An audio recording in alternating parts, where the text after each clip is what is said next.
Carlsbad Caverns National Park.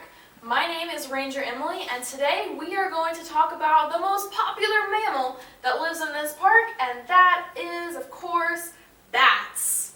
Our park is home to 16 different species of bats. Lots of times in the summer, people come to gather at the mouth of our main cave here, Carlsbad Cavern, to watch hundreds of thousands of Brazilian free-tailed bats emerge for their nightly foraging of insects. All the bats that live in our park are insectivorous. They fly up to 10,000 feet in altitude to munch up all types of moths and beetles. Now, when we go out at night, it can be really hard for us to see. Bats are not blind. They have eyes just like you and me, but in the nighttime, they use a very special sense called echolocation. And today, we are going to share together the story Nightsong, which helps tell the story of a baby bat learning how to use their echolocation.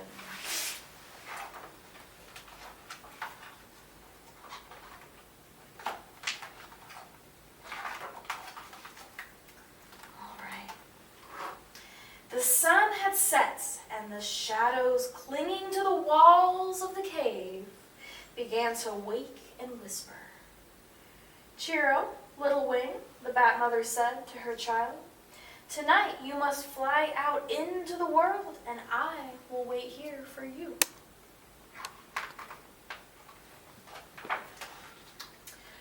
"But the night is dark, Mama. Darker than the moth's dark eyes, darker even than the water before dawn," the little bat exclaimed, twitching his ears this way and that. "I know," whispered his mother. "And when it is dark outside, I cannot see," Cheero admitted, stretching his wings. "There are other ways to see," she told him.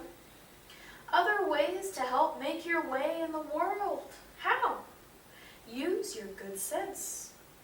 "What is sense?" the little bat asked. His mother folded him into her wings and whispered in his waiting ears, "Sense is the song you sing out into the world, and the song the world sings back to you. Sing, and the world will answer. That is how you'll see. Now fly from our cave to the pond where we bats like best to eat. Have your breakfast, then fly home, but do not go farther than the pond, not unless your song is sure." And then she let him go. Cheero fell into the cold air for an instant, and then flapped and turned and flew out past the mouth of the cave and into the waiting night. At first, Cheero tried to peer his way through the dark. Long arms rose up in front of him, waving slowly, blocking his path. He could not see around them or over them. Cheero was frightened. But then he remembered his mother's bright words. "Use your good sense." Cheero began to sing, softly at first,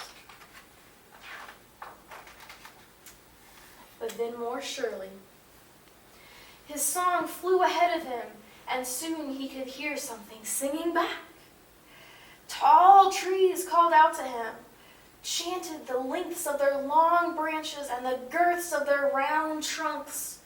Gleefully he flew through the woods, past pines, over maples, and away. Flying higher now, Cheero saw something sliding through the sky toward him.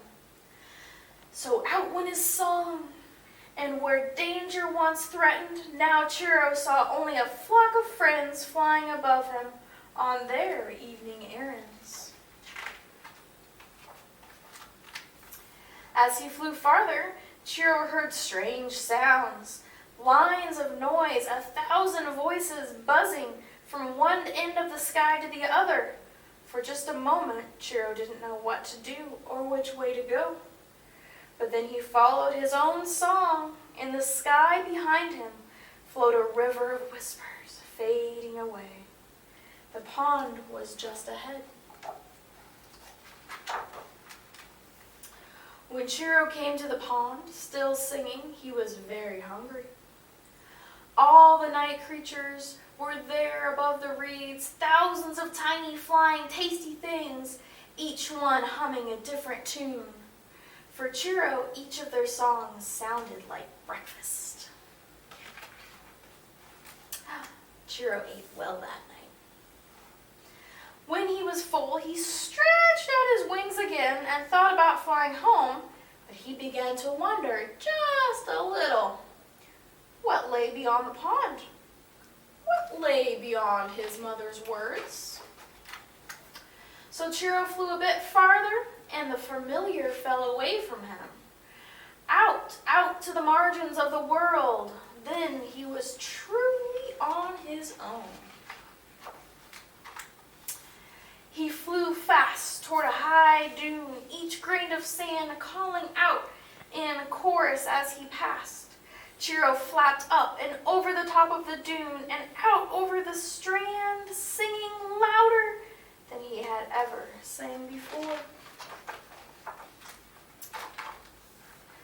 Out went his song over dark water, then again and again, each wave on the ocean rising up to greet him, each splash of sea foam becoming kin to him. The sky began to change, grow light, and cast long shadows over the shore. With the morning came memory, his mother's voice, her warm wings. Chiro knew it was time to go. Flying higher than he'd ever flown, Chiro began to sing, listening. The music of the land rose up in all of its many textures, each tree, each cliff, each place he passed, until finally the song of home added its voice to the others. His cave called out from the blanketing shrubs and pillows of moss at its mouth, and Chiro followed that familiar sound back into the sheltering earth. His mother caught him all up in her wings and asked, "Was it very dark in the world, little wing? What did you see?" "Why, Mama," Chiro said, laughing, "it was very, very dark. And I saw everything." And then he yawned and turned his head into the warmth of her body, letting the rising sun's quiet song carry him, lull him, and sing him to sleep. Chiro's song in this book is an example of echolocation, the unique superpower that bats use to find their way around at night when they leave Carlsbad Cavern and their shelters all around the earth to go out and forage for bugs until they return in the morning. Thanks for sharing this story with me.